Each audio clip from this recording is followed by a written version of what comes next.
The Ooblets situation has came to an end. Rockstar finally made some changes. Take-Two have sent out the private investigators, and more today as Riot goes through a tumultuous period and Death Stranding potentially stops being an exclusive, plus far more.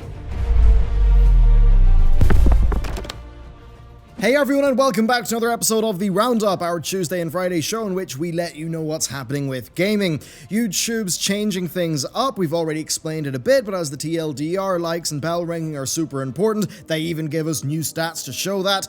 As you can see, we've already made great progress in this, so thank you for supporting us by subscribing and ringing the bell. And with that, let's get into the video. First up, we've got a report from Kotaku's Stephen Totilo on Rockstar Lincoln. It appears that they have reacted to the controversy surrounding their working conditions. They supposedly made moves to upgrade their contractors to full-time employees, removing one of the major pain points outlined in the criticism. This will provide those employees with a lot more protections, as labor laws in the UK towards full-time employees are fairly robust, and they'll also have significantly more job security. Then at least one of the draconian practices that they had has been sorted out too, as Totilo's sources say that the policy of not being allowed a phone at your desk has been removed, and that they're also experimenting with flex time. So overall, it seems like these changes are being made in response to employee dissatisfaction, burnout, and all the negative PR that Rockstar took, which I suppose means that the relationship between employees and journalists is working as intended, being a bit of a, forcing function for the companies to treat their employees well. Now, as to whether they'll work out their company culture a bit more or address the severe allegations of crunch, well, we've just got to wait and find out. Jason Schreier is actually on book leave right now, but he did say he's going to dive into this when he returns, so we're sure to have the truth of the matter before long once his sources speak up, and we'll be sure to keep you updated on that one. And then next, we've got to go back to Ooblets for a little bit. So Perlamps, the developer, rounded the whole fiasco off with a post on Medium. He says that they were unprepared for the attention they got when the broader gaming community had a deep misunderstanding with their announcement, taking the post's tongue-in-cheek nature as being condescending. He then shows examples of terrible things that people have sent him, none of which we can show here for fairly obvious reasons, and he says that it's been hard not to be affected negatively by all that they've received. He goes on to say that there is a strange relationship between some of the gaming community and developers, and rather ironically, he talks about how those gamers see developers as others, saying these folks believe they hold the magic power of the wallet over developers who should cower to them and capitulate to any of their demands. Now, the thing is, basically he's right enough in his defense. He says that it's not really the place of others to call into question the relationship that they have between their patrons and their community, or the actions that they take as a developer, and I suppose that is fair enough. And while many of the comments that they received are completely out of line, I think Perlamps is perhaps blind to the issues with the original post that he made, passing it off as the gaming community not understanding his intent and continuing to other them himself, which is a bit mad given what he just criticized parts of the gaming community for doing. Like with Epic's statement, instead of trying to understand the root cause of the backlash and address it, he instead focused on calling out the abuse that he received. Where I think focus should be here is where he went wrong, because that's the only aspect of the situation that he has control over, his own actions and what he does to follow them up with. Asking others to change before yourself, especially when it's a nameless and faceless horde, being realistic, that's often futile, as unfair as that statement may feel.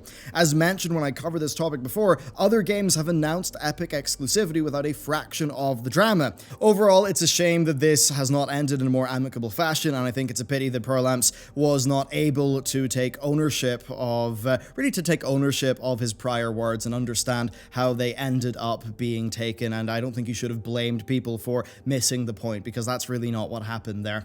I suppose that given the worst of what was sent by, to him and his wife, the response that they gave in this Medium post was more measured and less emotional than expected. But still, Ooblets devs, just watch my video on how to be reasonable when you're talking to people. I think that you opted into your current predicament, as much as I know that was not your original intent. It's sad, really, this situation. I actually loved Harvest Moon and that genre back in the day, and being real, Ooblets probably is a game that I would have found to be quite relaxing and enjoyable. And then next, we've got a very interesting situation, Take-Two and Borderlands 3. So, a YouTuber, Submato, has had his channel hit with copyright strikes and even had private investigators trespassing on his home. Trespassing is his words. As for his offense, or what he's done, well, he has been sharing new information about Borderlands 3, some of which came from investigation into a Twitch account that was spotted in a video uploaded by Gearbox. Basically, they saw a Twitch account name, checked it out, and found info on thumbnails of private streams. Submato, after 2 weeks of silence, released a video explaining his side of the story. He had 2 investigators speak to him on his property, claiming to be from Take-Two, asking him about Borderlands 3 information and basically how he got his hands on it for about half an hour. About 20 minutes after this, his community Discord server and his account were removed for, quote, being involved in selling, promoting, or distributing cheats, hacks, or cracked accounts, none of which is apparently true. He had 7 copyright strikes from Take-Two hit his channel, but 6 of them were rescinded, and his channel did survive. That's not all, though, as Take-Two and 2K have spoken out about this, and this is where the story really does get quite intriguing indeed. Here's the quote, Take-Two and 2K take the security and confidentiality of trade secrets very seriously. This is what a 2K representative said to IGN, claiming that Submato's version of events was incomplete and in some cases not true. The issue they take is the history of Submato profiting from confidential information about their products and infringing content.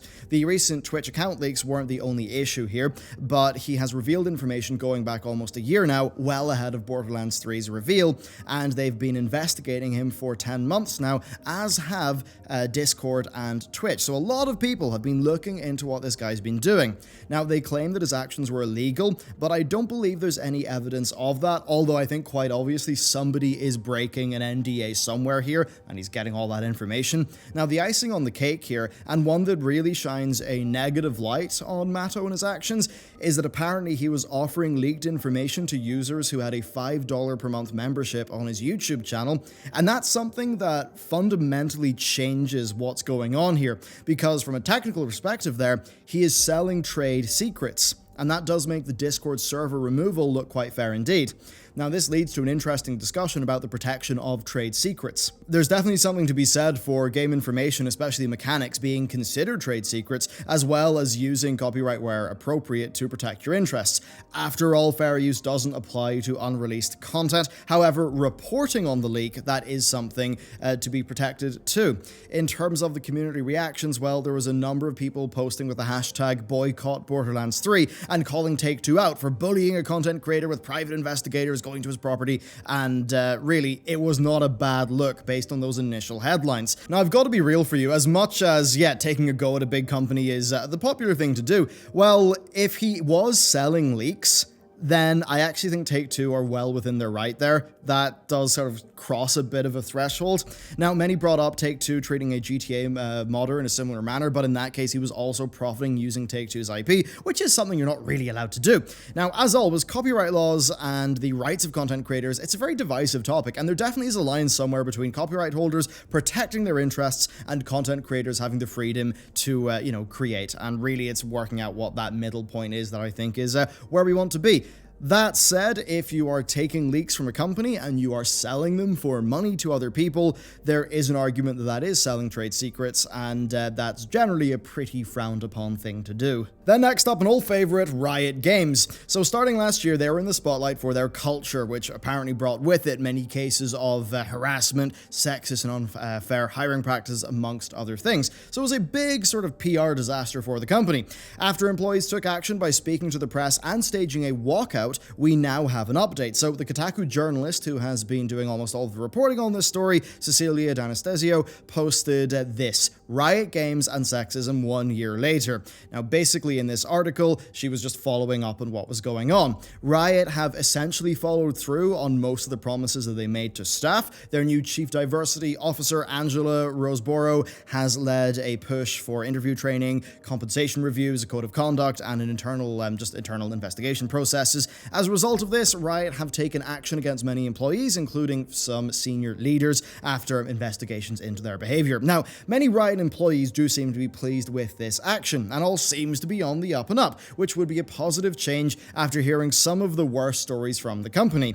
Not everyone agrees with this new direction, though, and while they are happy with the progress that has been made, there is worry at the company that there will be further change along the same lines that may be overcorrecting. According to D'Anastasio's article, they believe that the Chief Diversity Officer is overcorrecting for the past mistakes, with a focus on diversity and inclusion that is to the detriment of hiring and promotion practices, and basically turning them into tick boxes instead of getting the best employees for the best positions. And most of these complaints internally in Riot are being voiced on Blind. Now, Blind is a third-party app that's an anonymous community app for the workspace. So basically, it's just so you can talk about that stuff honestly while being anonymous, and they're doing that because of the fear of going against the grain publicly. And apparently one source was actually reprimanded for addressing a group of colleagues as guys, and according to Roseboro herself, some employees feel like they have to be very careful about what they say for fear of, quote, getting blasted. And I do think that's something that is going to lead to a pretty toxic and combative and argumentative working environment. As with all things, there is a push and pull with the culture here. Riot's employees are apparently all very passionate, and with that passion there's sure to be some disagreement. Hopefully they're all able to meet in the middle, because some of the stuff that was going on at Riot was frankly ridiculous and unreasonable, but at the same time, you can't be treating people based on their immutable characteristics. You have to treat them as individuals, and all of their great unique individual qualities that come as them being people, not because they're immutable characteristics. And that is the thing that some Riot staff are a little bit worried about. And if it goes too far, yes, that is something that could result in the company eating itself from the inside, losing sight of their broader goals and mission. And with all that covered, let's get into the quickfire section of the video. So, last roundup, we mentioned that the Psychonauts 2 investors on Fig were getting their shares bought back at a 139% return. Now, the same actually goes for Wasteland 3 investors, as Microsoft purchased the publishing rights to that game too. Now, the payout here is actually slightly smaller at a 133% return, but that does leave them with a investment that grew 11% year over year over 3 years, which is slightly stronger than Psychonauts, which was 9% year over year for 4 years. And overall, as far as investments go, that is really good performance. So there's that interesting story. Then next we've got DuckTales Remastered. It's left digital storefronts yesterday. As is the usual with many platforms, if you snapped it up in its farewell sale or beforehand, you still can play the game. As to why, well, there is no confirmation, but it seems like Disney and Capcom are not renewing their licensing agreement. This sadly is normal for collaborative industries given the legalities involved. Now, an interesting thing here is that this feels new to us because of digital games.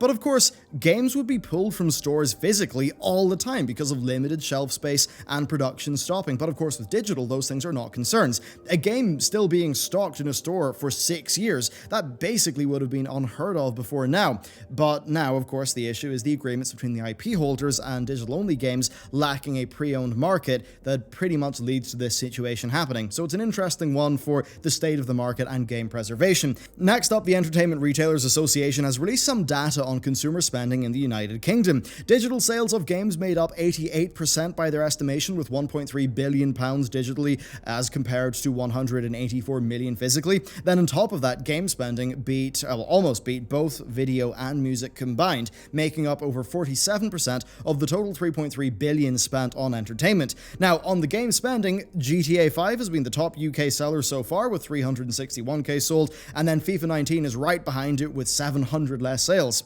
Then 3 and 4 on the chart are The Division 2, as to be expected given Ubisoft's claims, and Red Dead 2 at about 100k fewer sales than GTA 5. Surprisingly though, 5th in this list is Resident Evil 2, a game that supposedly is almost closing in on the lifetime sales of its original. That's quite the feat in such a crowded market. Anyway, next, Gamescom is actually shaping up to be a bit more exciting this year. Jeff Keighley, the man behind the Game Awards and much more, is hosting a new event, Gamescom Opening Night Live. As is the usual when Jeff is around, he's dragged some huge names up with him. They'll be revealing world premieres from a long list of publishers and studios, and even a brand new AAA game from Sega is going to be announced, and there will be a segment from his close friend Kojima. The post-E3 news drought certainly is getting shorter and shorter. I can't help but wonder if this just broadly is the industry pushing to get the news cycle being just year-round, instead of it being clustered to a small number of large events.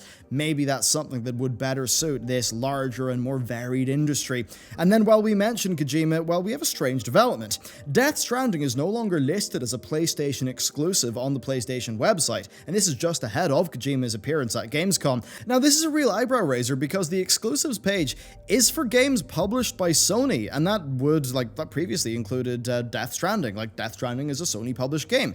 So this could be a mistake, or perhaps the game could be getting a multi-platform release through a different publisher. Right now, we don't know. That is just pure speculation, but it certainly is a strange thing to see just before we have Kojima getting on stage at Gamescom. And then as for Gamescom, I will be at Gamescom Monday through Thursday, but I will be in the biz area. We're there for the games company that we run, so I'll try to do coverage of that big event.